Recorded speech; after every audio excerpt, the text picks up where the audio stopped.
70대 부부가 한 달에 150만 원으로 살 수 있을까요? 저희 부부가 지금 그렇게 살고 있어요. 올해로 4년째예요. 한 달 147만 원. 국민연금이랑 기초연금 합쳐서 그게 다예요. 월 350만 원 넘게 쓰던 사람이 어떻게 여기까지 왔냐고요? 되긴 돼요. 근데 아무나 되는 건 아니에요. 어떻게 350에서 150으로 떨어졌는지, 그 돈으로 4년을 어떻게 살았는지, 오늘 솔직하게 다 말씀드릴게요. 4년 전 일이에요. 그날도 평소처럼 새벽 5시에 일어났어요. 바깥은 아직 어두웠고요. 아내는 옆에서 자고 있었어요. 최대한 소리 안 나게 이불 걷고 일어났죠. 세수하고 밥 먹고 작업복 입고 40 넘게 해온 루틴이라 몸이 알아서 움직이더라고요. 공장 출근해서 기계 점검하고 후배들 작업 봐주고 점심때 구내식당에서 밥 먹고 오후엔 용접 작업 들어가고 그러다가 허리를 숙였는데요.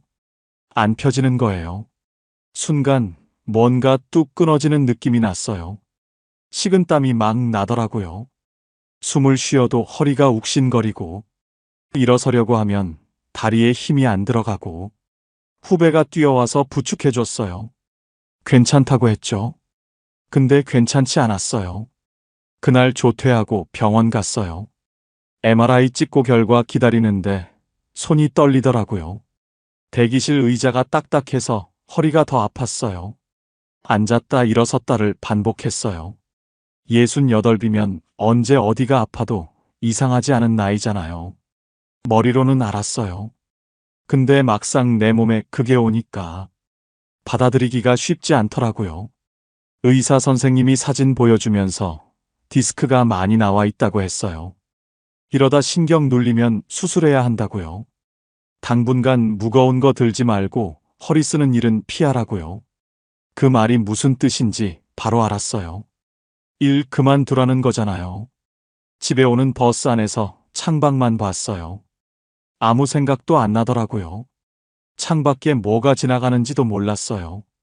그냥 멍하니 앉아 있었어요. 아내한테 뭐라고 말해야 하나. 그 생각만 빙빙 돌았어요. 생각해보면 조짐은 있었어요. 한 달 전부터 아침에 일어나면 허리가 뻣뻣했거든요. 근데 움직이면 풀리니까 그냥 넘겼죠. 일주일 전엔 왼쪽 다리가 저렸어요. 밤에 잘 때 쥐가 나기도 했고요. 그것도 피곤해서 그런가 보다 했어요. 몸이 계속 신호를 보냈던 거예요. 근데 저는 그걸 다 무시했어요. 일해야 하니까, 돈 벌어야 하니까, 쉴 수가 없었어요. 저녁 7시쯤 집에 도착했어요. 평소보다 2시간은 일찍 온 거였거든요. 현관문 열자마자 저녁 냄새가 났어요. 아내가 부엌에서 국 끓이고 있었어요.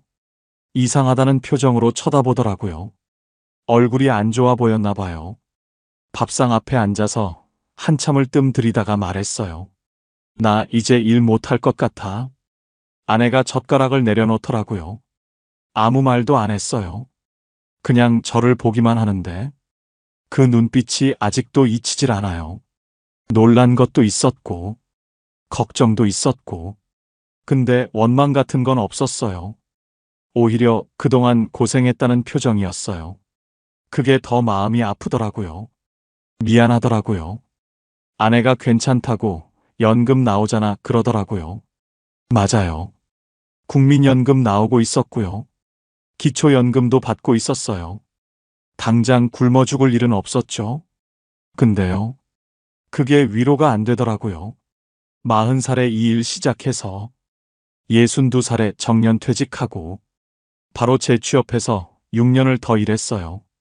28년을 이 기술로 밥 먹고 살았는데 평생 일만 했는데 몸이 먼저 그만두더라고요. 내 의지로 은퇴하는 게 아니라 몸이 더는 못하겠다고 손들어 버리니까 그게 얼마나 비참한지 겪어보신 분은 아실 거예요. 그날 밤 12시가 넘도록 잠이 안 왔어요. 아내는 옆에서 벌써 자고 있었고요. 저만 천장 보면서 머릿속으로 계산기를 두드렸어요. 월급 220만 원이 없어지면, 연금만 남으면 우리 둘이 과연 살 수 있을까? 아무리 계산해도 숫자가 안 맞더라고요. 어디선가 모자랐어요. 그때는 몰랐습니다. 이게 시작이었다는 걸. 진짜 힘든 건 그 다음이었어요. 가만히 누워 있으니까 옛날 생각이 나더라고요. 일하던 시절이요. 저는 62살에 정년퇴직했어요. 40년 가까이 다니던 회사였어요. 마지막 날 후배들이 꽃다발 들고 와서 인사하더라고요. 눈물은 안 났어요. 근데 회사 정문 나서는데 다리가 무겁더라고요. 뒤돌아보고 싶었는데 안 봤어요. 보면 눈물 날 것 같았거든요. 집에 와서 일주일을 아무것도 안 했어요. TV 보고, 낮잠 자고, 또 TV 보고. 사흘째 되니까 미치겠더라고요. 평생 새벽 5시에 일어나던 사람이 갑자기 할 일이 없으니까 몸이 어떻게 해야 할지를 모르는 거예요. 손이 허전하고 시간이 안 가더라고요. 아내가 그러더라고요. 당신 그렇게 집에만 있으면 빨리 늙는다고. 밖에 나가서 뭐라도 하라고요. 바람이라도 쐬라고요. 그래서 일자리를 알아봤어요. 마침 아는 후배가 연락이 왔더라고요. 작은 공장인데 기술자가 필요하다고요. 월급은 220만 원. 정년퇴직 전보다는 적었지만 나쁘지 않았어요. 일단 해보자 싶었어요. 기술이 있으니까 금방 적응했고요. 후배들한테 이것저것 알려주는 재미도 있었어요.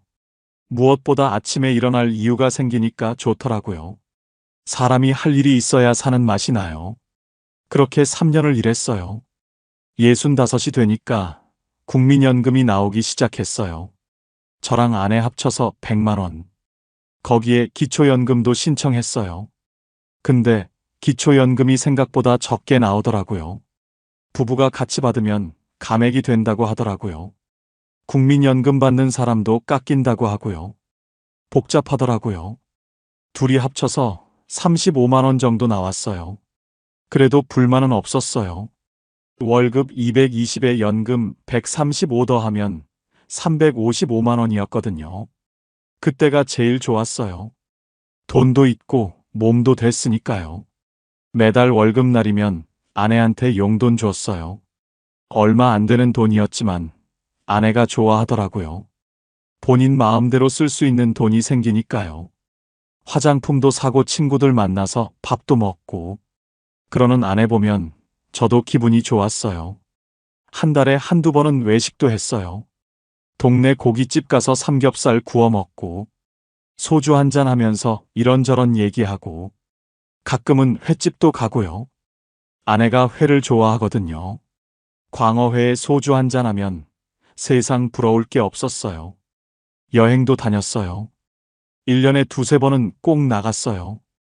멀리는 못 가도 근처 온천이나 바다.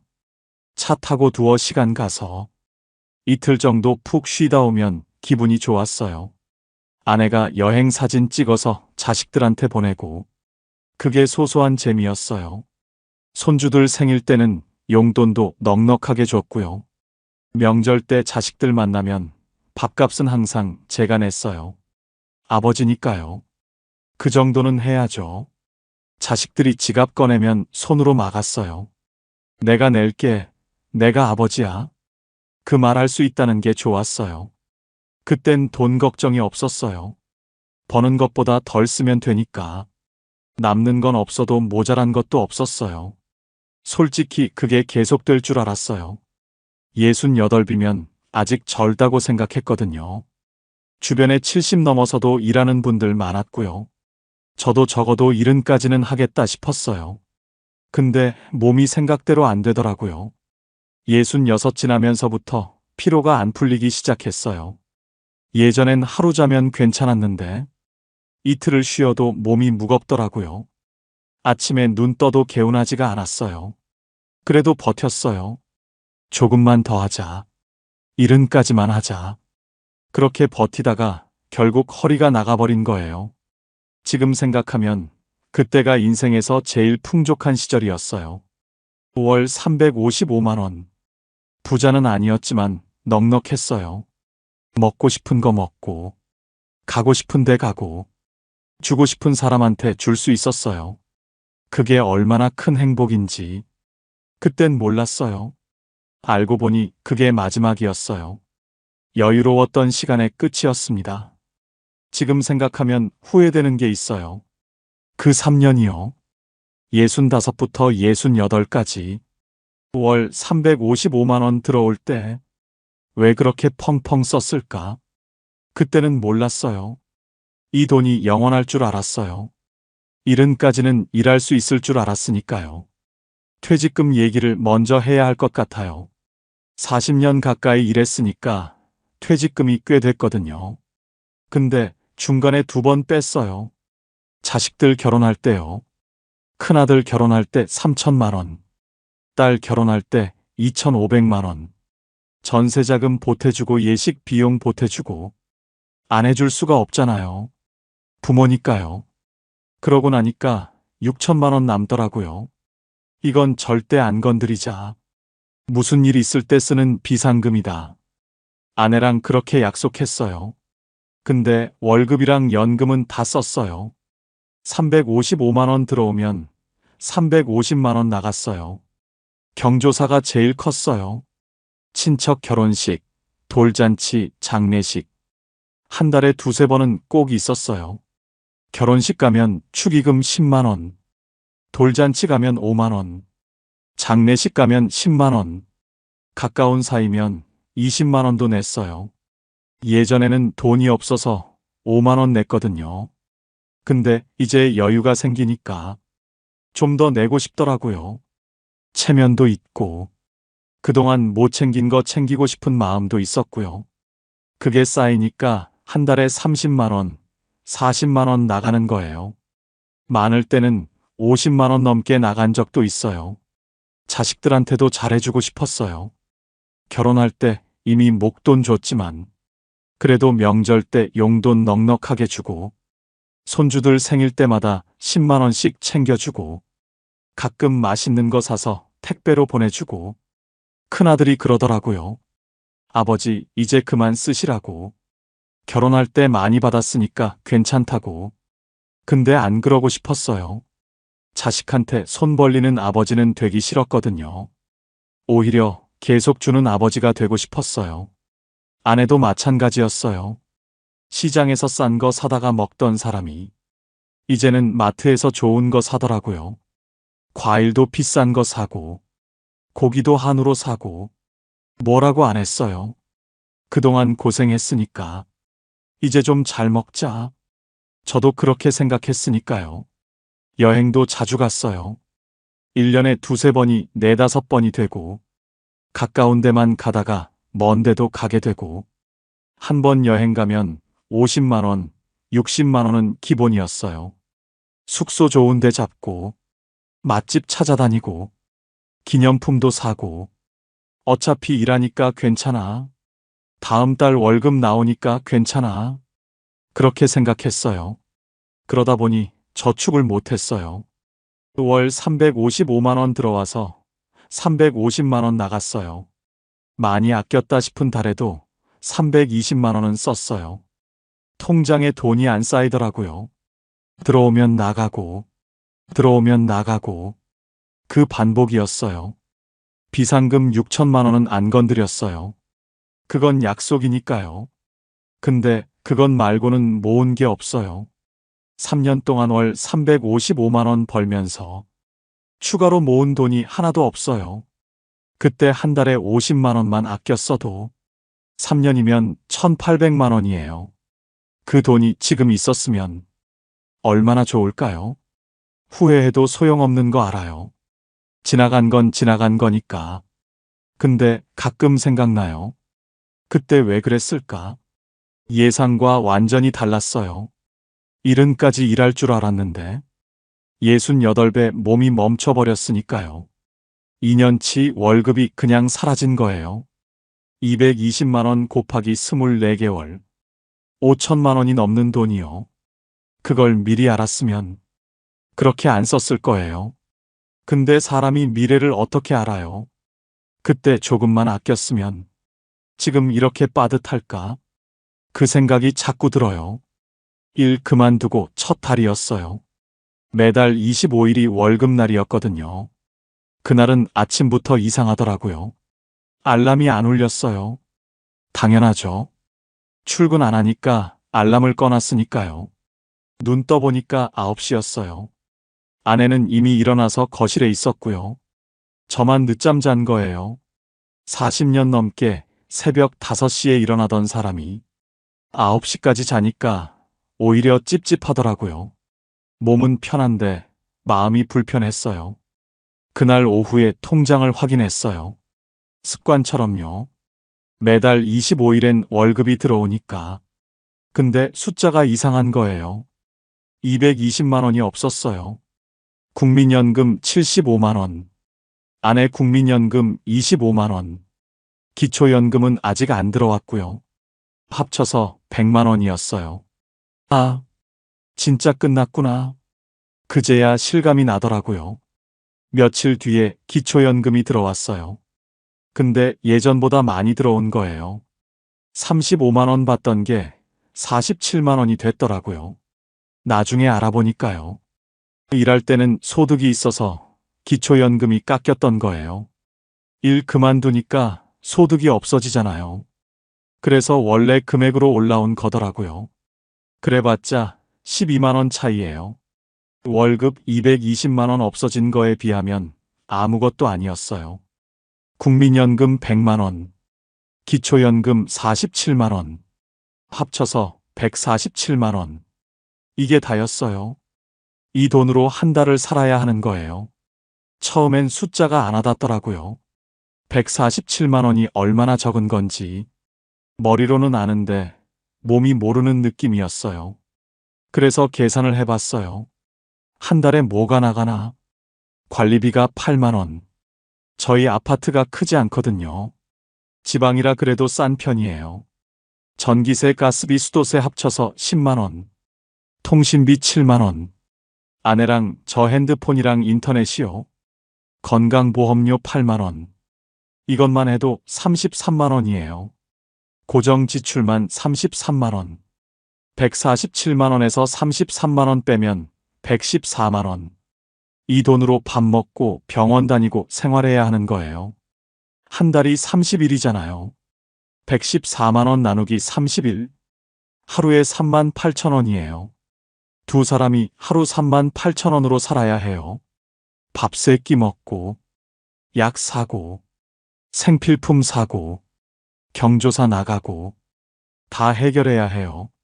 근데 잠깐, 작년에 한 달에 얼마 썼지? 통장 내역을 쭉 봤어요.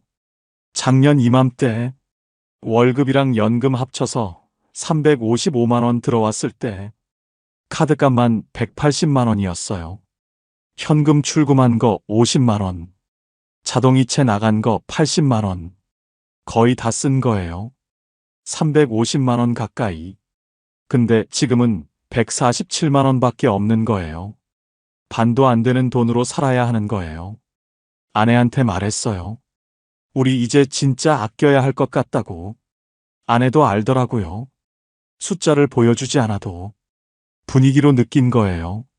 그날 저녁에 밥 먹는데 말이 없었어요. 둘 다 조용히 밥만 먹었어요.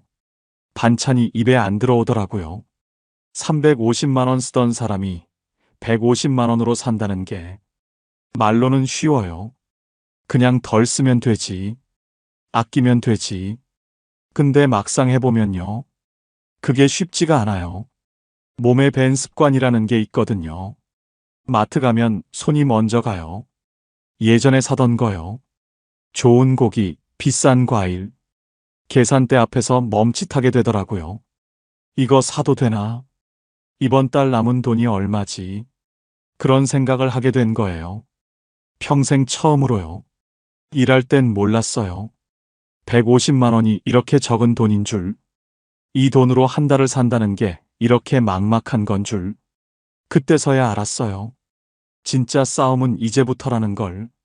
일 그만두고 첫 달. 저는 바보같이 예전처럼 살았어요. 습관이라는 게 무서운 겁니다. 몸에 베어버리면 안 바뀌거든요. 마트 가면 손이 알아서 움직이더라고요. 예전에 사던 거 그대로 집었죠. 한우 사고, 비싼 과일 사고, 아내가 좋아하는 간식도 샀어요. 외식도 했습니다. 그 달에만 5번은 나갔을 거예요. 배달도 시켜 먹었고요. 예전에 늘 그랬으니까. 친구들 모임도 나갔어요. 한 달에 2~3번은 만났거든요. 밥 먹고 커피 마시고, 가끔은 제가 쏘기도 했죠. 자식들 만났을 때도 제가 계산했어요. 손주들한테 용돈도 챙겨줬고요. 아버지니까 그 정도는 해야 한다고 생각했던 겁니다. 경조사도 2번 있었어요. 후배 아버지 장례식이랑 친척 돌잔치요. 예전처럼 10만 원씩 부조했죠. 아내 옷도 사줬어요. 환절기라 겉옷이 필요하다길래 15만 원짜리였는데 예전 같으면 아무것도 아닌 돈이었거든요. 그렇게 한 달이 흘렀습니다. 월말에 통장을 확인했어요. 숫자를 보고 눈을 의심했습니다. 잔액이 마이너스는 아니었어요. 근데 비상금 통장에서 100만 원이 넘게 빠져나간 거예요. 그제야 정신이 번쩍 들더라고요. 가계부를 안 썼으니 정확히는 몰랐어요. 근데 대충 계산해봤죠. 식비가 한 80만 원은 쓴 것 같았어요. 마트 가면 한 번에 7만 원, 8만 원씩 나왔으니까요. 외식이랑 배달까지 하면 그 정도는 됐을 겁니다. 자식들한테 30만 원 정도 썼고, 모임 나가서 20만 원, 경조사비 20만 원, 아내 옷 사주고 잡화 사고 15만 원, 병원비랑 영양제 20만 원, 놀러가고 커피 마시고 30만 원, 교통비 10만 원에 생필품 15만 원, 대충 더해봐도 250만 원이던데요. 147만 원 들어왔는데 250만 원을 쓴 셈이에요. 103만 원 적자였습니다. 이러면 1년도 못 가서 비상금이 다 날아가잖아요. 6천만 원 나누기 100만 원이면 60개월인데 5년이에요. 근데 이렇게 쓰면 5년도 안 돼서 바닥인 거죠. 아내한테 말했어요. 우리 큰일 났다고. 이대로 살면 안 된다고요. 그날부터 가계부를 쓰기 시작했습니다. 아내가 1,000원짜리 노트를 사왔더라고요. 날짜, 항목, 금액, 잔액. 매일 저녁마다 적었어요. 그리고 줄이기 시작한 거죠. 하나씩 하나씩. 마트 대신 전통시장을 갔어요. 같은 채소가 반값이던데요. 이걸 왜 이제 알았나 싶었습니다. 고기는 한 달에 2번만 사기로 했고, 외식이랑 배달은 2번으로 줄였어요. 자식들 만나도 밥값을 안 냈습니다. 처음엔 창피했어요. 손이 지갑으로 가는데 억지로 참았거든요. 근데 큰아들이 그러더라고요. 아버지, 이제 우리가 산다고. 아버지는 건강만 챙기시라고요. 그 말 듣는데 코끝이 찡하던데요. 고맙기도 하고, 서글프기도 하고, 뭐라 말할 수가 없었어요. 모임도 줄였습니다. 한 달에 한 번만 나가기로 했죠. 친구들한테 미안했어요. 근데 어쩔 수가 없었습니다. 경조사도 정리했어요. 진짜 가까운 사람만 가기로 한 거죠. 10만 원 내던 거 5만 원으로 줄이고, 안 가는 데는 연락만 하기로 했어요. 처음엔 하루하루가 전쟁이었습니다. 뭘 사야 하나 말아야 하나. 이거 꼭 필요한 건가? 1,000원, 2,000원도 아껴야 했으니까요. 아내랑 싸운 적도 있어요. 제가 커피 사 먹은 거 가지고 뭐라고 했거든요. 1,000원짜리 캔커피였는데 아내가 섭섭했나 봐요. 당신도 담배 피우잖아. 나한테만 그러지 말라던데요. 맞는 말이었어요. 그날 밤 둘 다 말이 없었습니다. 각자 등 돌리고 잤죠. 다음 날 아내가 먼저 말을 꺼냈어요. 우리 싸우지 말자고. 돈 없는 거 서로 탓해봤자 뭐 하냐고요. 같이 아끼자고 했습니다. 6개월쯤 지나니까요. 150만 원 안에 겨우 맞출 수 있게 됐어요. 적자 안 내는 법을 배운 거죠. 근데요, 맞춘다고 여유로운 게 아닙니다. 항상 빠듯해요. 10,000원 쓸 때도 10번을 생각하게 되더라고요. 가계부 펼치면 한숨부터 나옵니다. 4년째 그래요. 익숙해지긴 했는데 편해지진 않더라고요. 비상금 6천만 원.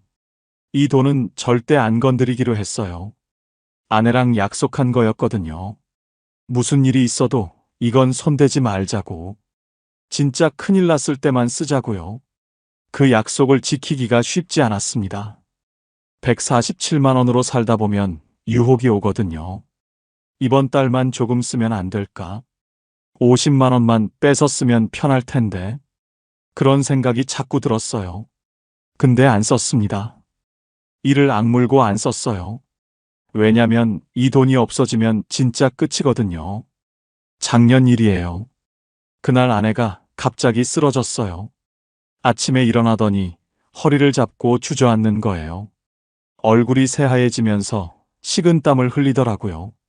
말도 제대로 못했어요. 숨을 헐떡거리면서 아프다고만 했죠. 119에 전화했습니다.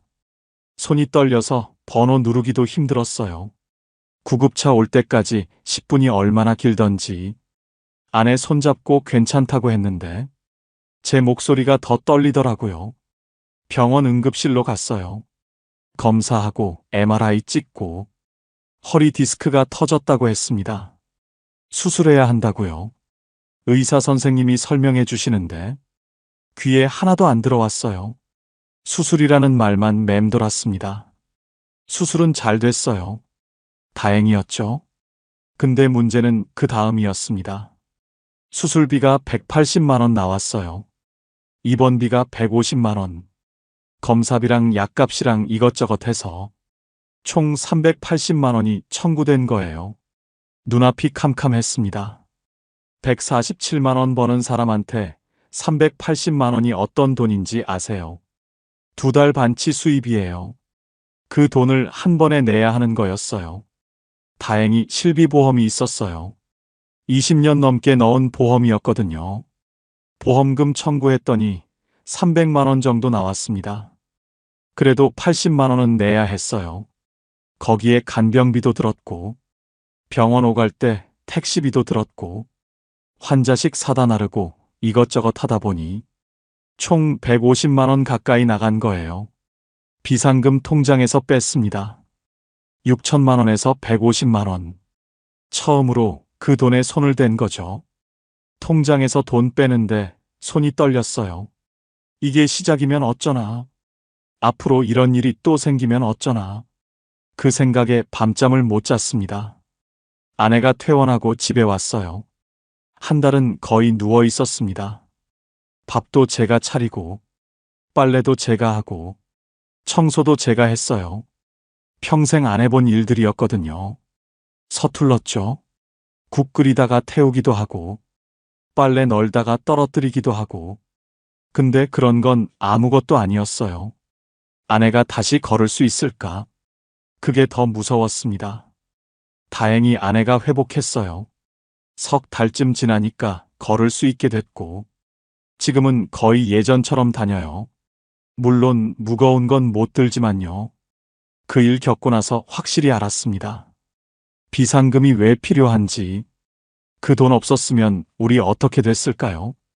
카드 돌려막기 했을까요? 자식들한테 손 벌렸을까요? 아니면 치료를 포기했을까요? 생각만 해도 아찔해요. 지금 비상금이 5,850만 원 남았어요. 150만 원 쓴 거죠.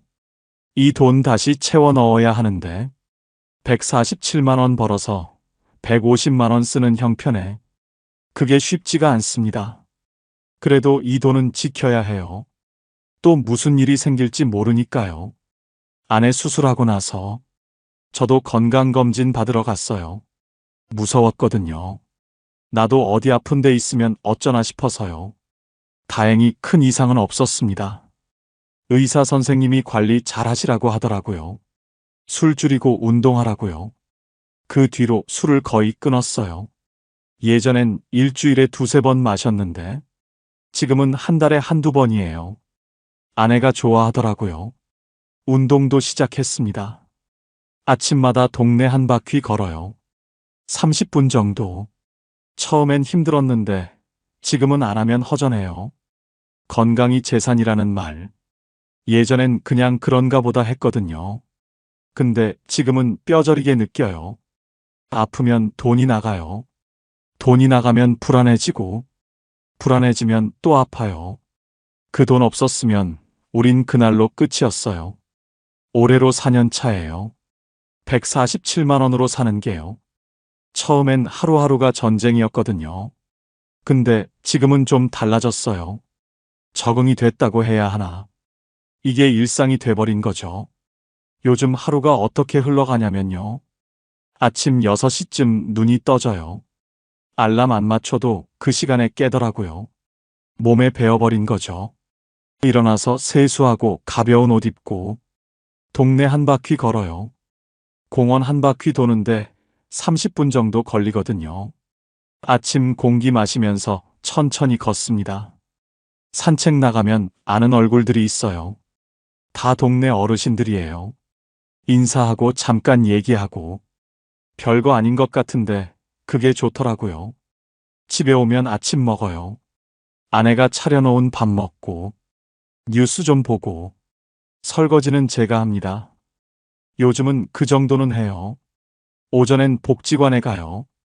걸어서 15분 거리거든요. 거기서 바둑도 두고 탁구도 치고 가끔 건강 강좌 같은 것도 들어요. 다 무료예요. 거기서 친구도 생겼습니다.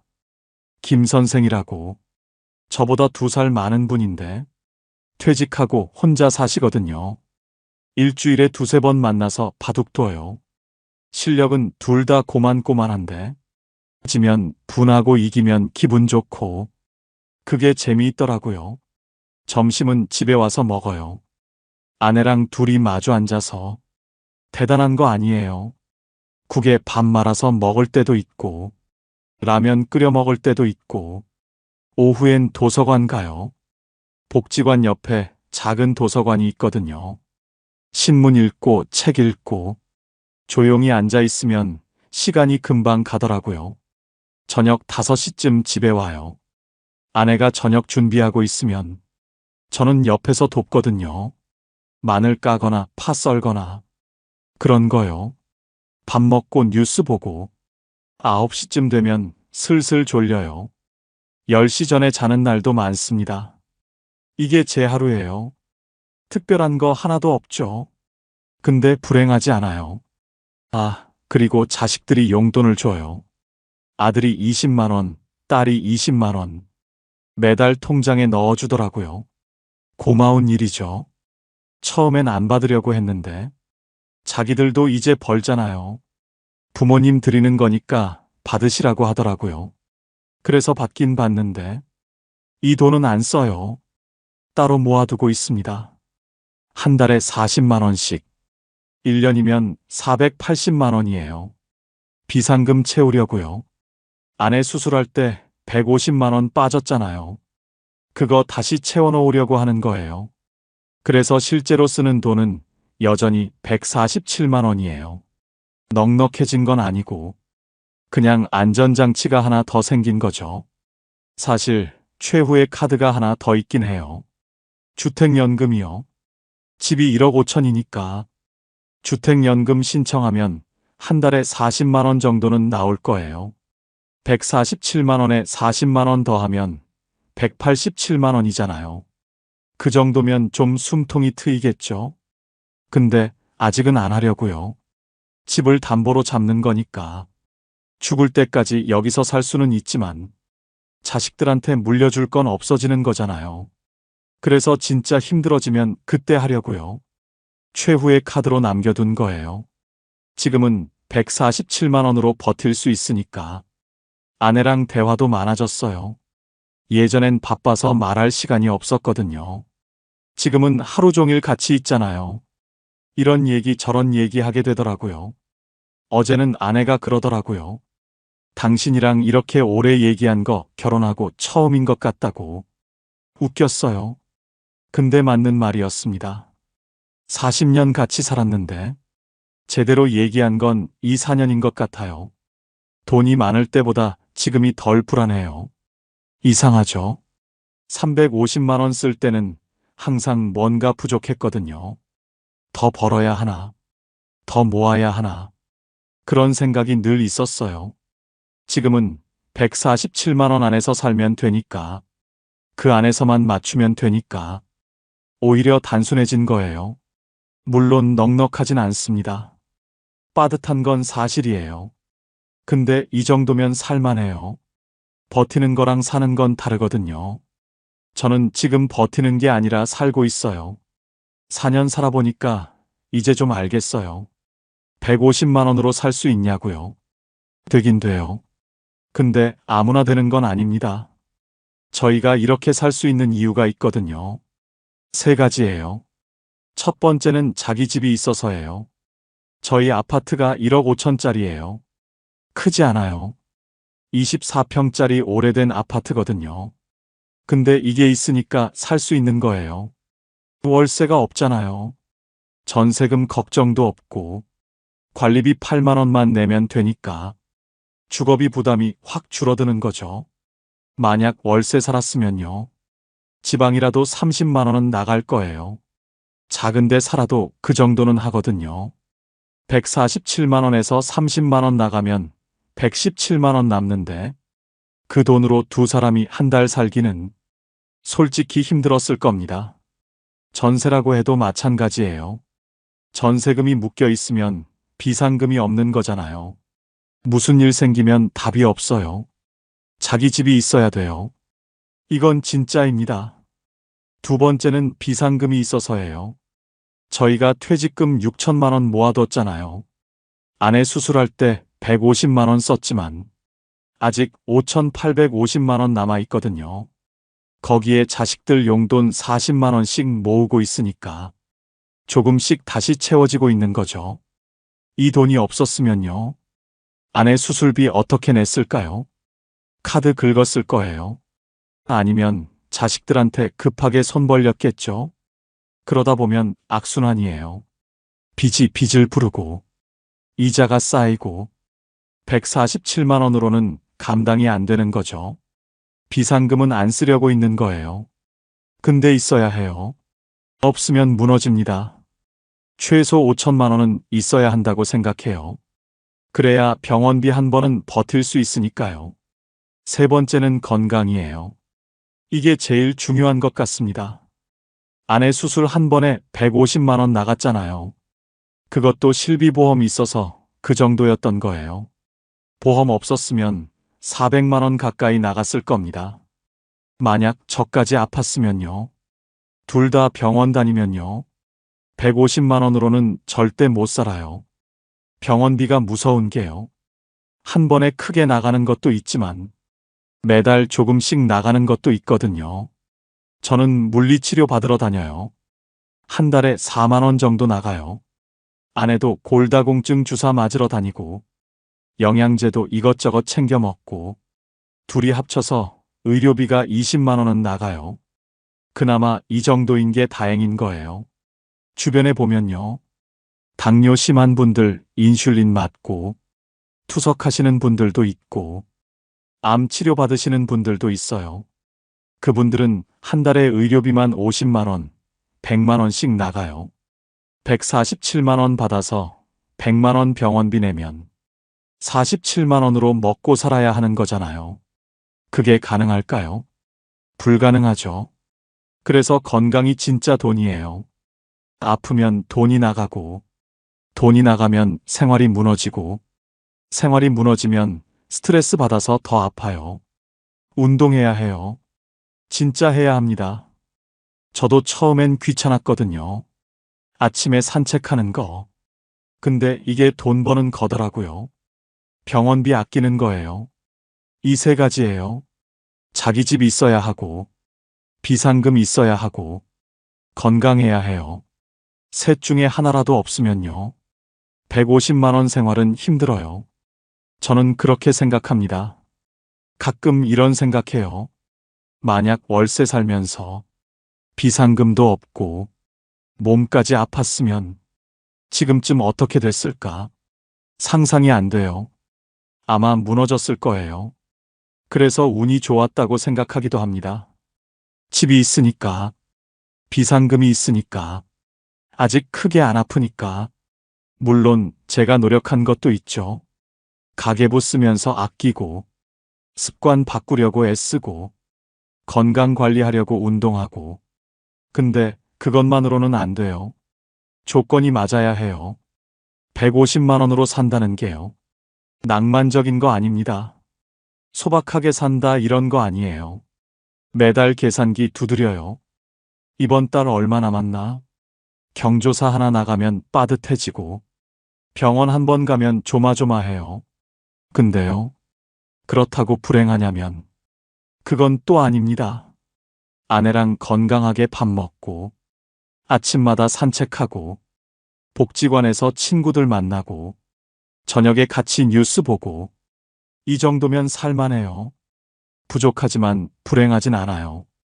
행복하냐고요? 솔직히 모르겠어요. 행복이 뭔지 잘 모르겠거든요.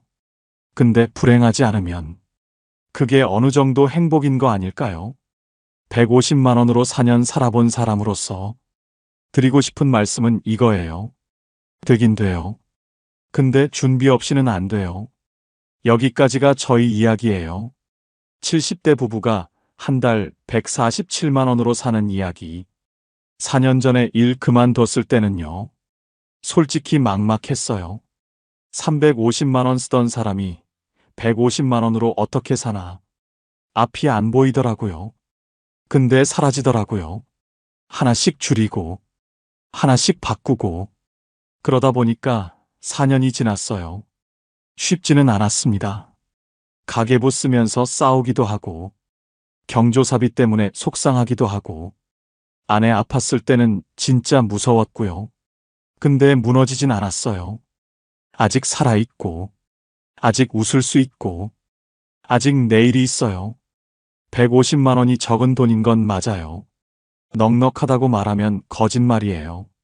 매달 빠듯하고 매달 계산해야 해요. 그래도요. 이 돈으로 살 수 있다는 걸 알았어요. 조건이 맞으면요. 준비가 되어 있으면요. 자기 집 있어야 하고, 비상금 있어야 하고, 건강해야 해요. 이 세 가지 없으면 힘들어요. 있으면 버틸 수 있어요. 버티다 보면 적응이 돼요. 지금 60대이신 분들, 아직 일하고 계신 분들, 지금부터 준비하세요. 집 있으면 지키시고, 비상금 만들어 놓으시고, 건강 챙기세요. 70대가 생각보다 빨리 와요. 저도 그랬거든요. 68까지 일할 줄 알았는데, 몸이 먼저 멈춰버렸잖아요. 준비 없이 오면 무너져요. 준비하고 오면 살 수 있어요.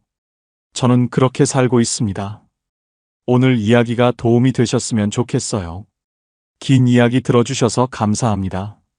집 있고 퇴직금도 있어요. 근데 일을 못 쉬겠더라고요. 이상하죠? 없는 사람이 아니거든요. 집 5억짜리 있고 퇴직금도 5천만 원 남아 있어요. 근데 매달 통장에 들어오는 돈은 84만 원이에요. 국민연금 50만 원, 기초연금 34만 원. 이게 전부예요. 나가는 돈은요? 100만 원은 그냥 나가거든요. 들어오는 돈보다 나가는 돈이 더 많아요. 그러니까 결국 일을 하게 되더라고요. 혹시 이런 분 계세요? 있는 건 있는데 그게 쓸 수 있는 돈이 아닌 분. 오늘 이 얘기 한번 해볼게요. 먼저 제 상황부터 말씀드리자면 집이 있어요. 서울에 5억짜리 집 한 채 있거든요. 제 명의로 되어 있고 대출도 없습니다. 남편이랑 젊었을 때 무리해서 샀던 집인데 그게 지금까지 남아 있는 거예요. 그때는 진짜 힘들었어요. 대출 갚느라 허리띠 졸라매고 살았거든요. 외식도 거의 못했고 여행은 생각도 못했죠. 아이들 학원비 내면서 대출이자 내면서 매달 빠듯하게 살았습니다. 주변에서 무리하지 마라 그랬어요. 근데 그때 아니면 평생 못 살 것 같았거든요. 서울 집값이 자꾸 오르니까 불안했죠. 그래서 무리해서라도 샀던 거예요. 근데 그 덕분에 지금 내 집이 있는 거잖아요. 남편이 3년 전에 먼저 갔거든요. 갑자기 쓰러지셨어요. 아침에 멀쩡하게 밥 먹다가 갑자기 쓰러진 거예요. 병원에서 일주일 버티다가 돌아가셨습니다. 그때 진짜 막막했어요. 앞으로 어떻게 살아야 하나.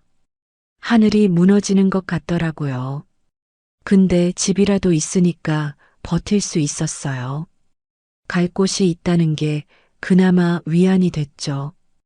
이 나이에 집 없으면 진짜 막막하거든요. 퇴직금도 있어요. 5천만 원 정도 남아 있습니다. 저도 평범하게 직장 다녔거든요. 월급 많이 받는 곳은 아니었는데 오래 다녔어요. 중간에 애들 키우느라 쉰 적도 있었고 이직도 몇 번 했죠. 그래도 꾸준히 일했으니까 이 정도 모인 거예요. 퇴직할 때 받아서 그냥 예금에 넣어뒀습니다. 어디 굴릴 줄도 모르고 잘못 건드렸다가 날릴까봐 무서웠거든요. 주변에서 주식해라, 펀드해라 얘기 많이 들었어요. 근데 저는 그런 거 잘 몰라요. 뉴스에서 손해봤다는 얘기 나오면 괜히 겁나더라고요.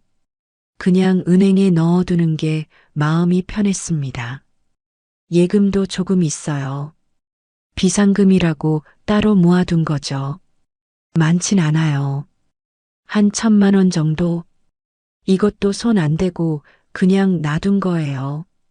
그러니까 다 합치면 5억 5천은 넘습니다.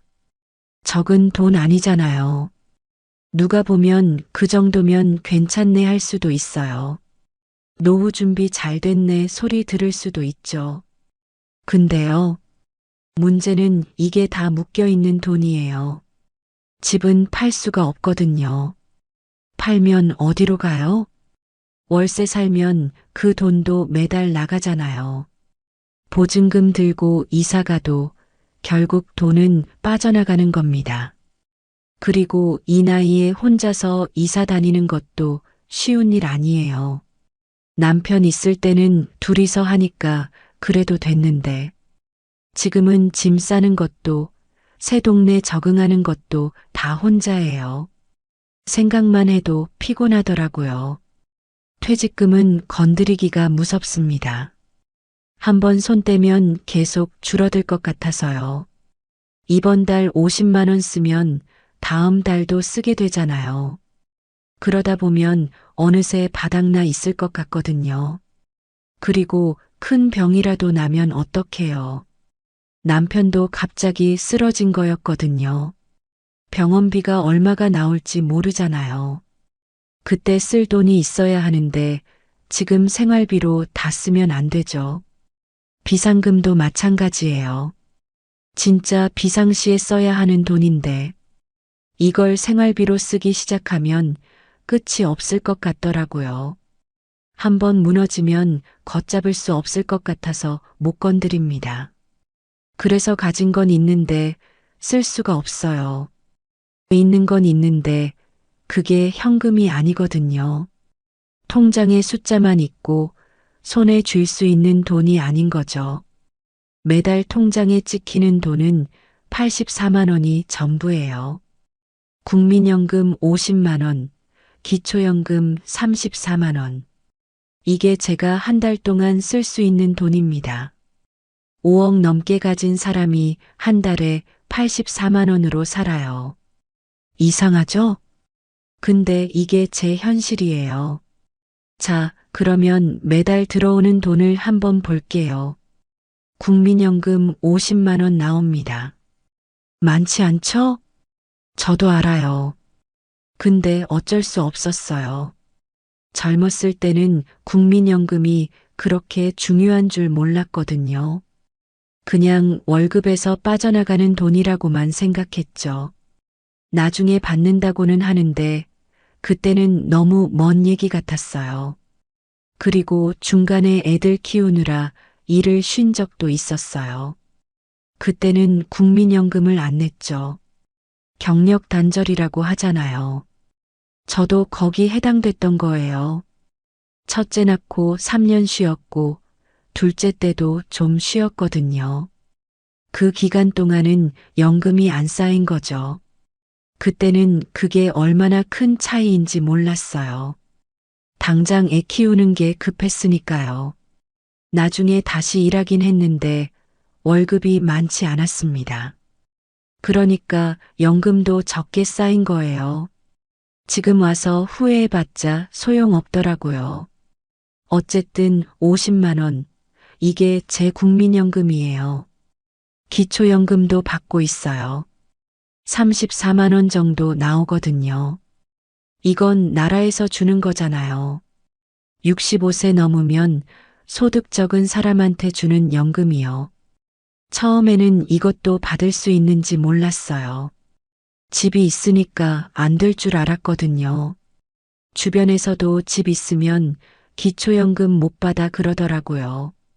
근데 알아보니까 집 있어도 받을 수 있었어요. 주민센터 가서 물어보고 신청했습니다.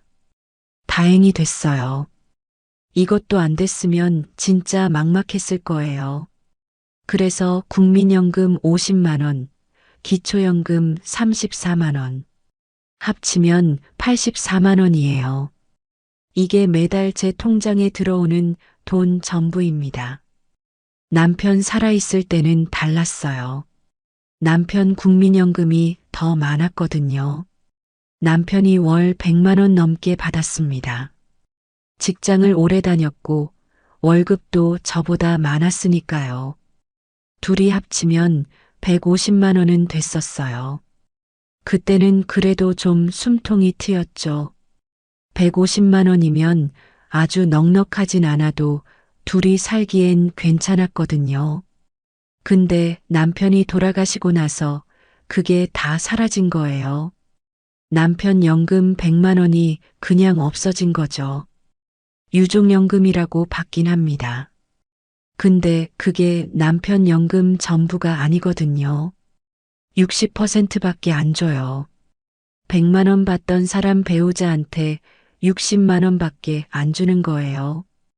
그것도 제 연금이랑 둘 중에 하나만 선택해야 해요. 둘 다 받을 수가 없더라고요. 그래서 계산해 봤어요. 유족연금 60만 원 받을까? 아니면 제 연금 50만 원에 유족연금 30% 더해서 받을까? 계산해 보니까 그냥 제 연금 받는 게 조금 더 낫더라고요. 얼마 차이 안 나지만요. 억울하죠. 남편이 평생 낸 연금인데 30년 넘게 꼬박꼬박 냈는데 왜 저한테 다 안 오는 건지 이해가 안 됐어요. 근데 그게 제도래요. 어쩔 수 없대요. 그냥 받아들여야 했습니다. 개인연금은 없어요. 젊었을 때 들어둘 걸 그랬어요. 보험 아줌마들이 맨날 왔었거든요. 연금 들어라. 노후 준비해라. 근데 그때는 여유가 없었어요. 대출 갚고 애들 키우고 생활비 쓰면 남는 게 없었거든요. 노후 준비해야 한다는 거 알았죠. 근데 당장 살기 바빴어요. 그게 지금 와서 발목 잡는 거예요. 그때 조금이라도 넣어뒀으면 지금 10만 원이라도 더 나올 텐데 후회해도 소용없습니다. 그러니까 정리하면요. 매달 들어오는 돈은 84만 원이에요. 국민연금 50만 원, 기초연금 34만 원. 이게 전부입니다. 5억 넘게 가진 사람한테 들어오는 돈이 84만 원인 거예요. 한 달을 이 돈으로 버텨야 합니다. 가능할까요? 들어오는 돈은 84만 원이에요. 그러면 나가는 돈은 얼마일까요? 한번 정리해 봤습니다. 관리비부터 볼게요. 작은 아파트라서 관리비가 10만 원 정도 나와요. 겨울에는 난방비 때문에 15만 원 넘게 나올 때도 있거든요. 여름에 에어컨 좀 틀면 또 올라가죠. 관리비는 무조건 내야 하는 돈이에요. 안 내면 안 되잖아요. 그냥 고정으로 빠져나가는 거예요. 통신비도 있어요. 핸드폰 요금이 5만 원 정도 나옵니다. 인터넷이랑 TV 합쳐서 3만 원 정도 되고요. 이것도 매달 나가는 거예요. 줄이고 싶어도 쉽지 않더라고요. 요즘 핸드폰 없이 어떻게 살아요? 은행 앱도 써야 하고 카톡도 해야 하잖아요. 자식들이랑 연락도 해야 하고요. 보험료도 있어요. 이게 은근히 많이 나갑니다. 실비보험 하나 들어놨는데 8만 원 나가고요. 암보험도 하나 있어서 4만 원 더 나가요. 젊었을 때 가입한 건데 이 나이 되니까 이게 얼마나 중요한지 알겠더라고요. 이거 해지하면 나중에 큰일 나요. 병원 갈 일이 점점 많아지거든요. 주변에서 보험 해지했다가 후회한 분들 많이 봤어요. 아프고 나서 보험 들려고 하면 안 받아주거든요. 그래서 이건 아까워도 계속 내고 있습니다. 공과금도 나가요. 전기세, 가스비, 수도세 다 합치면 한 7만 원 정도 되더라고요. 혼자 살아서 그나마 이 정도예요. 아껴 쓴다고 아끼는데도 그래요. 안 쓰는 방 불 끄고 물 아껴 쓰고 그래도 기본으로 나가는 게 있거든요. 그러면 여기까지가 고정비예요. 관리비 10만 원, 통신비 8만 원, 보험료 12만 원, 공과금 7만 원. 벌써 37만 원이 나갔습니다. 84만 원에서 37만 원 빼면 47만 원 남죠. 이걸로 한 달 먹고 살아야 해요. 식비가 제일 큰 거예요. 혼자 먹는다고 적게 드는 게 아니거든요. 마트 가면 뭘 사도 비싸요. 채소 조금, 고기 조금 사면 5만 원은 금방이에요. 그래도 아껴 먹습니다. 반찬 해놓고 며칠씩 먹고 외식은 거의 안 해요. 밖에서 밥 한 끼 먹으면 1만 원은 기본이잖아요.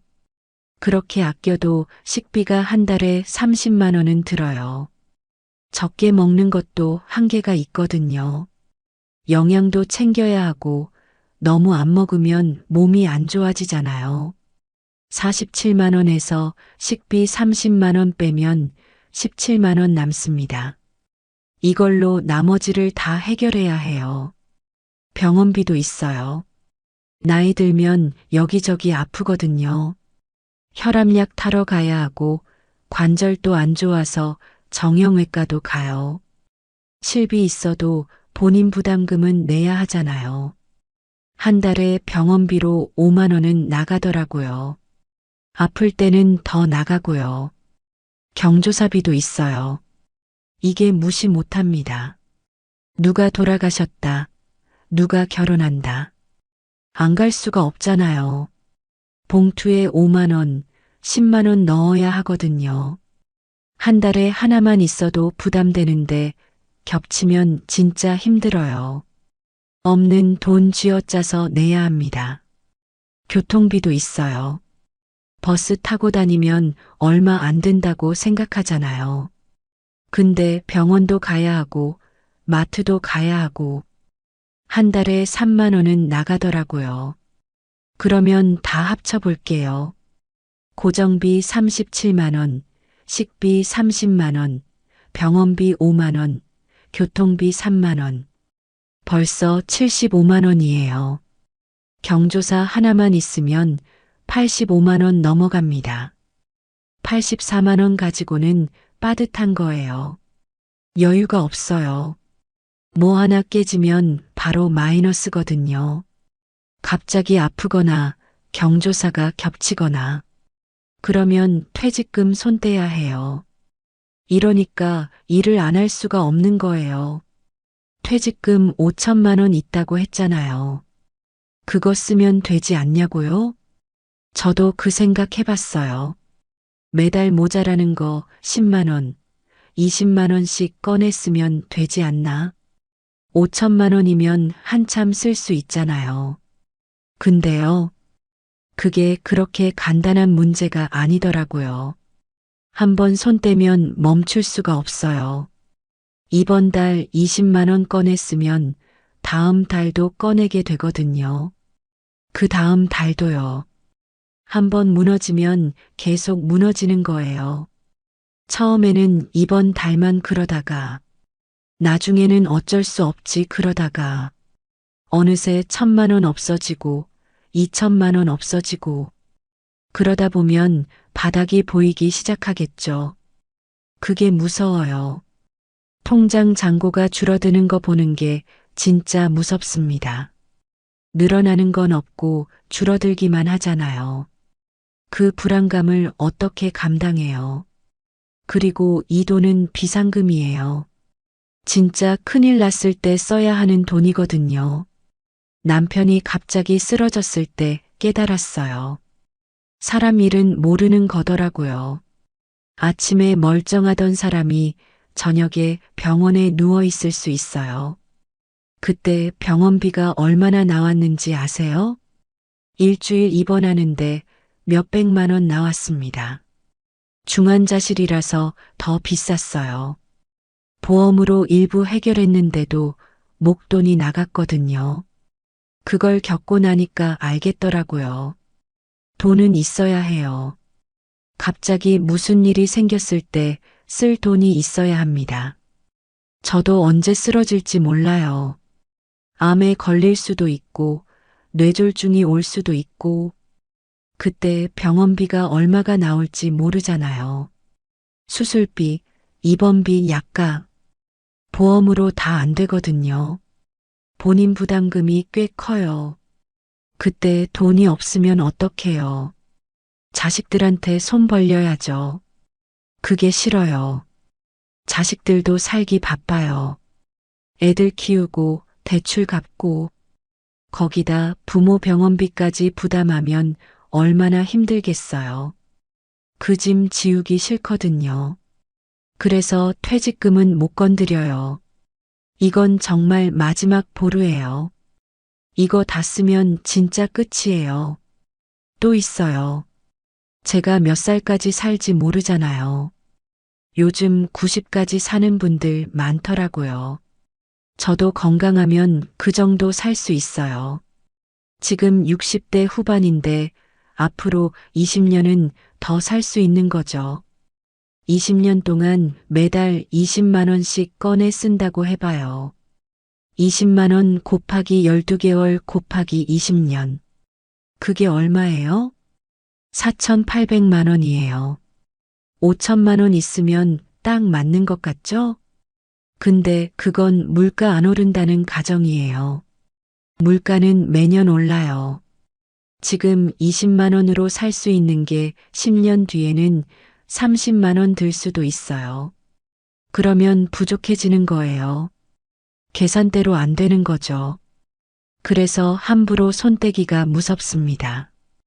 한번 쓰기 시작하면 멈출 수 없을 것 같고, 다 쓰고 나면 진짜 막막해질 것 같고, 차라리 몸이 움직일 때 일해서 버는 게 나아요. 퇴직금은 그대로 놔두고 일해서 모자란 돈 메우는 거죠. 그게 더 안전하다고 생각했어요.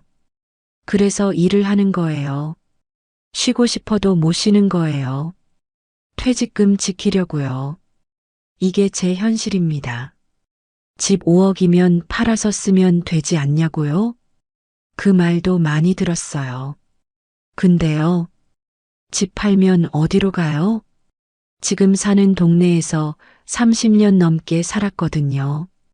마트가 어디 있는지, 병원이 어디 있는지 다 알아요.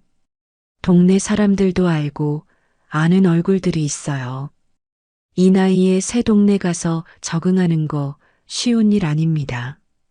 젊었을 때는 괜찮아요. 근데 지금은 달라요. 낯선 데 가면 불안하거든요. 그리고 집 팔면 그 돈 어디로 가요? 월세 살아야죠. 서울에서 혼자 살 수 있는 작은 집 월세가 얼마인지 아세요? 보증금 5천에 월세 50만 원은 기본이에요. 좀 괜찮은 데 가려면 더 내야 하고요. 월세 50만 원이면 1년에 600만 원이에요. 10년이면 6천만 원이 나가는 거죠. 집 한 돈이 월세로 다 빠져나가는 거예요. 그러면 집 팔아서 뭐가 남아요? 결국 똑같거든요. 돈은 없어지고 내 집도 없어지고 차라리 내 집에서 버티는 게 나아요. 월세 안 내도 되니까요. 관리비만 내면 되잖아요. 주택연금 들면 되지 않냐는 말도 들었어요. 집 맡기고 매달 돈 받는 거요.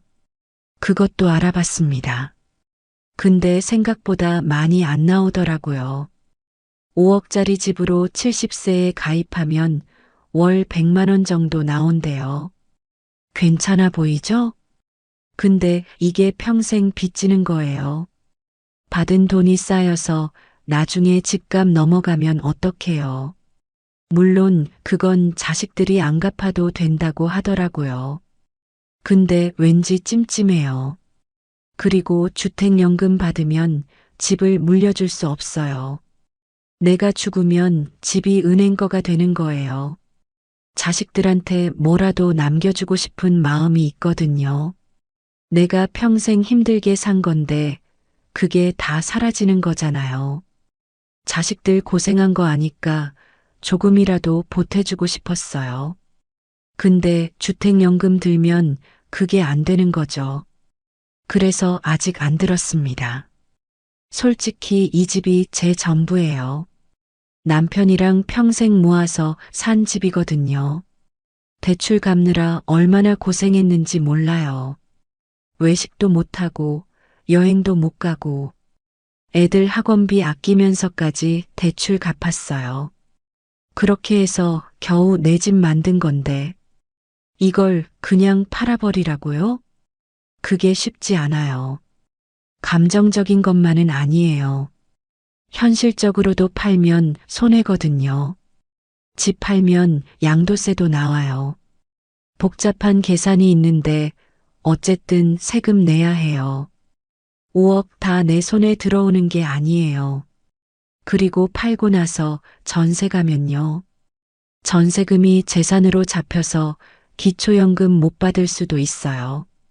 지금은 집이 있어도 기초연금 받거든요. 근데 팔아서 현금 들고 있으면 계산이 달라져요. 그래서 집 파는 건 쉽게 결정 못 합니다. 팔아서 좋을 게 없어요. 결국 집은 있는데 돈은 없는 거예요. 자산은 5억인데 쓸 수 있는 돈은 84만 원인 거죠. 이게 진짜 이상한 상황이에요. 집이 돈이면 좋겠어요. 근데 집은 그냥 집이에요. 살 곳이지 현금이 아니거든요. 그래서 못 팔아요. 팔 수가 없어요. 그래서 저는 일을 해요. 쉬고 싶어도 못 쉬는 거죠. 지금 건물 청소 일을 하고 있습니다. 오피스 건물이에요. 아침 일찍 가서 사무실 청소하고 화장실 청소하고 사람들 출근하기 전에 끝내야 하거든요. 새벽 5시에 나가요. 8시까지 끝내고 집에 옵니다. 하루에 3시간 정도 일하는 거죠.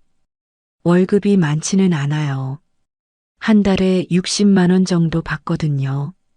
근데 이 60만 원이 있어서 버티는 거예요. 연금 84만 원에 60만 원 더하면 144만 원이잖아요. 이 정도면 그래도 숨통이 좀 트여요. 빠듯해도 마이너스는 안 나거든요. 일이 쉽지는 않습니다. 새벽에 일어나야 하니까 힘들어요. 겨울에는 특히 힘들죠. 어둡고 추운데 나가야 하거든요. 쓸고 닦고 비우고 쓰레기통 비우는 게 제일 힘들어요.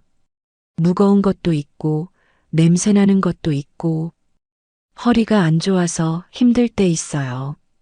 숙여서 일해야 하잖아요. 집에 오면 허리가 뻐근하더라고요. 근데 어쩔 수 없잖아요. 몸이 움직일 때 일해야 해요. 지금 아니면 언제 벌겠어요. 이 일 구한 것도 쉽지 않았어요. 요즘 나이 많으면 안 뽑으려고 하잖아요. 젊은 사람 쓰고 싶어 하지. 다행히 아는 분 소개로 들어갔습니다. 먼저 하시던 분이 그만두셔서 자리가 났거든요. 감사하죠. 이 자리도 소중해요. 쉬고 싶은 날도 있어요. 새벽에 알람 울리면 눈을 못 뜨겠더라고요. 오늘은 좀 쉴까 생각이 들어요. 근데 못 쉬어요. 하루 안 나가면 그날 품삯이 없잖아요. 하루에 3만 원이거든요. 그걸 그냥 날리기가 아까운 거예요. 그리고 한 번 쉬면 계속 쉬고 싶어져요. 몸이 기억하거든요. 따뜻한 이불 속이 편하다는 걸. 그러다 보면 나가기가 점점 싫어질 것 같아요. 그래서 아프지 않으면 일단 나갑니다. 진짜 못 움직일 정도 아니면 나가는 거예요. 남편 살아있을 때는 안 그랬어요. 남편 연금이 있으니까 제가 굳이 일 안 해도 됐거든요. 둘이 150만 원이면 그래도 살만했잖아요. 근데 혼자가 되니까 달라졌어요. 84만 원으로는 안 되거든요. 일을 해야 합니다. 주변에 저 같은 분들 많아요. 60대 후반, 70대 초반인데 일하시는 분들, 청소하시는 분들, 경비 서시는 분들, 주차 관리하시는 분들, 다 사정이 있는 거예요. 건강해서 일하는 게 아니에요. 안 하면 안 되니까 하는 거예요. 선택이 아니라 생존인 거죠. 언제까지 할 수 있을지 모르겠어요. 지금은 그래도 몸이 버텨주니까요. 근데 5년 뒤, 10년 뒤는 모르잖아요. 무릎이 더 안 좋아지면? 허리가 더 아프면? 그때는 어떡하죠? 그 생각하면 무서워요. 일 못하게 되면 진짜 답이 없거든요. 그때는 퇴직금 손 떼야겠죠. 아니면 자식들한테 손 벌려야 하고. 그래서 지금 할 수 있을 때 하는 거예요. 몸이 버텨줄 때 최대한 버는 거죠. 언제 못하게 될지 모르니까요. 쉬고 싶어요. 솔직히 너무 쉬고 싶습니다. 친구들 보면 부러워요. 여행 다니는 친구들 있거든요. 연금 넉넉하게 받는 친구들이요. 저도 그러고 싶어요. 근데 제 현실은 그게 아니잖아요. 집 있고 퇴직금 있어도 일을 해야 살 수 있어요. 이게 제 상황입니다. 남편 살아있을 때는 몰랐습니다. 남편이 퇴직하고도 다른 데 취직해서 일했거든요. 둘이 합쳐서 한 달에 300만 원 정도는 됐어요. 넉넉하진 않았어도 부족하진 않았습니다. 그냥 그렇게 사는 줄 알았어요. 근데 혼자가 되니까 달라지더라고요. 84만 원이 통장에 찍혀요. 그걸로 한 달을 살아야 하는 거예요. 처음엔 실감이 안 났습니다. 한두 달 지나니까 알겠더라고요. 아, 이게 진짜 내 돈이구나. 이게 전부구나. 그때부터 계산하게 됐어요. 관리비 내고, 보험료 내고, 통신비 내고, 뭐 하나 사려면 생각하게 되더라고요. 이거 사도 되나? 이번 달 남을까? 예전엔 안 그랬거든요. 마트에서 뭐 집어도 그냥 샀어요. 지금은 가격표 먼저 봅니다. 할인하는 거 찾게 되고요. 완전히 달라진 거죠. 제가 가진 게 없는 건 아니에요. 집도 있고 퇴직금도 있잖아요. 근데 이상하게 불안하더라고요. 있는데 불안한 거예요. 왜 그런가 생각해 봤습니다. 그러다 알겠더라고요. 내가 가진 건 묶여 있는 거였어요. 집은 팔기 전엔 그냥 집이거든요. 퇴직금은 안 쓰면 그냥 숫자예요. 매달 내 손에 들어오는 돈이 아니잖아요. 84만 원. 이게 진짜 내 돈입니다. 이게 내 생활이에요. 나머지는 그냥 있는 거예요. 주변에서 그래요. 그래도 집 있으니까 낫지. 퇴직금 있으니까 걱정 없겠다. 그 말 들으면 그냥 웃습니다. 속으론 이렇게 생각하거든요. 당신은 모르는구나. 집 있어도 밥은 사 먹어야 해요. 관리비는 내야 하고요. 퇴직금 있어도 지금 당장 쓸 돈은 84만 원이에요. 이게 현실입니다. 자식들한테도 말 안 했어요. 엄마 사실 빠듯하다. 이런 말 못 하겠더라고요. 걱정할까 봐요. 자기들도 바쁘잖아요. 애 키우고 대출 갚고 거기다 엄마 걱정까지 시키기 싫었습니다. 그냥 괜찮은 척해요. 엄마 잘 지내? 하면 응 잘 지내 그래요. 청소 일하는 것도 안 말했거든요. 알면 마음 아파할 것 같아서요. 가끔 생각합니다. 뭘 잘못했나? 더 모았어야 했나? 개인연금 들걸? 이런 생각이 들더라고요. 근데 그때는 몰랐어요. 먹고 살기 바빴거든요.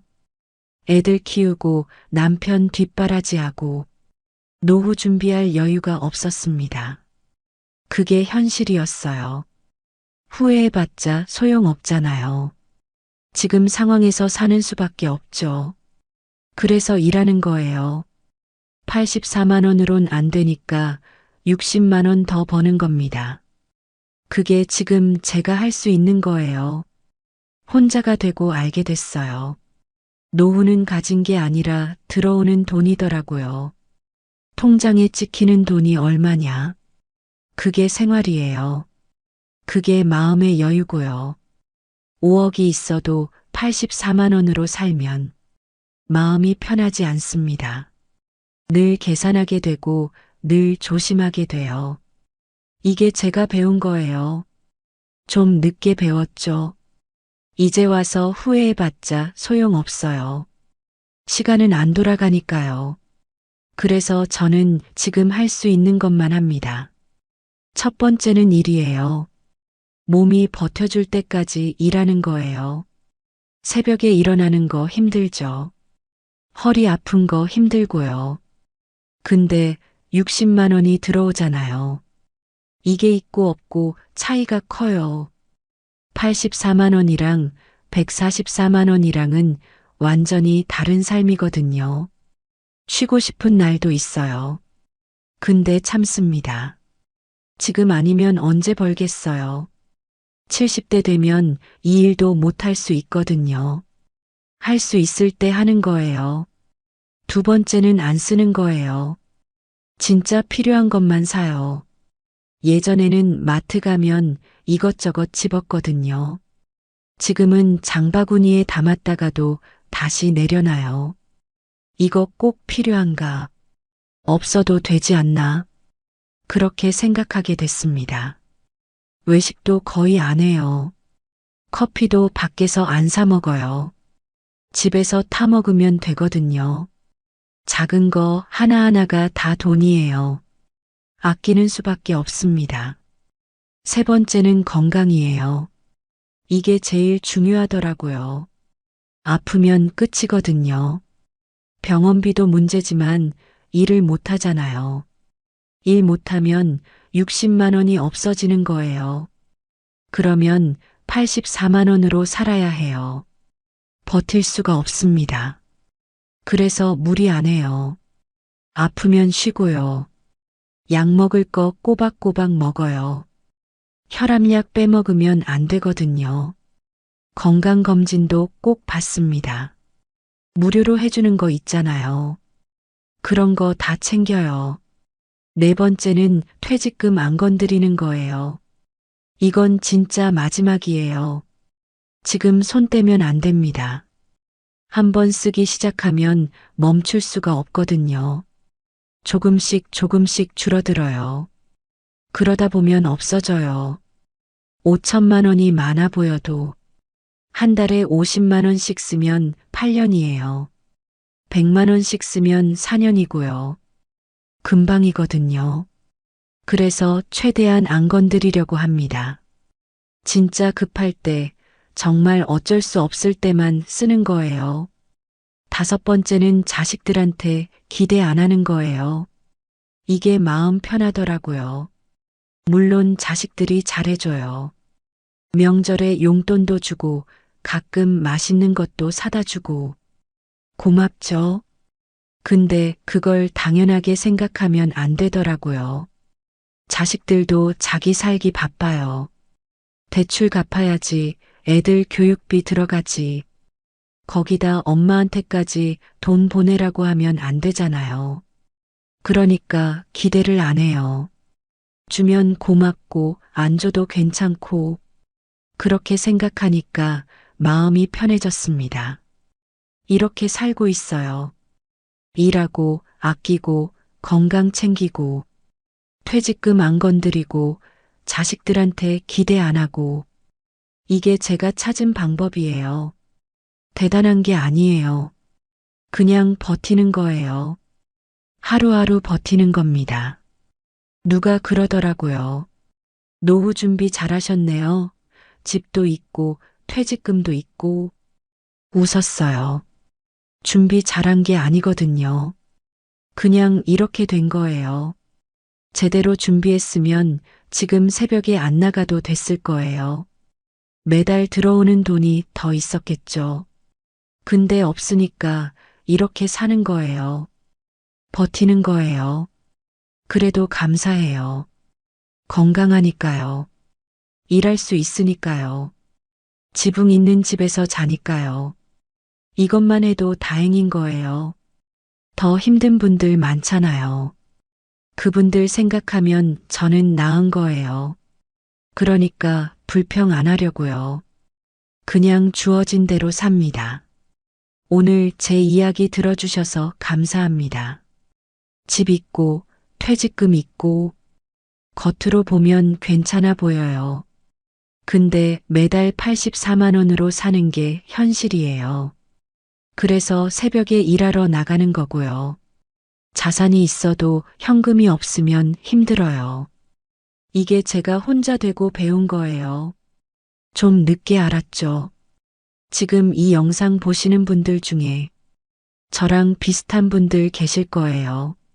있는 건 있는데 쓸 수 있는 돈이 없는 분들, 매달 빠듯하게 사시는 분들, 혼자가 아니에요. 저도 그렇게 살고 있거든요. 그리고 아직 시간 있으신 분들, 지금이라도 준비하세요. 매달 들어오는 돈, 그게 노후의 전부예요. 자산 말고 현금 흐름이요. 저는 계속 버틸 거예요. 몸이 버텨줄 때까지 일하고, 아끼고, 건강 챙기고, 그렇게 하루하루 살아갈 겁니다. 여러분도 힘내세요. 같이 버텨요. 영상 끝까지 봐주셔서 감사해요. 좋아요랑 구독은 큰 힘이 됩니다. 다음 영상으로 찾아뵐게요.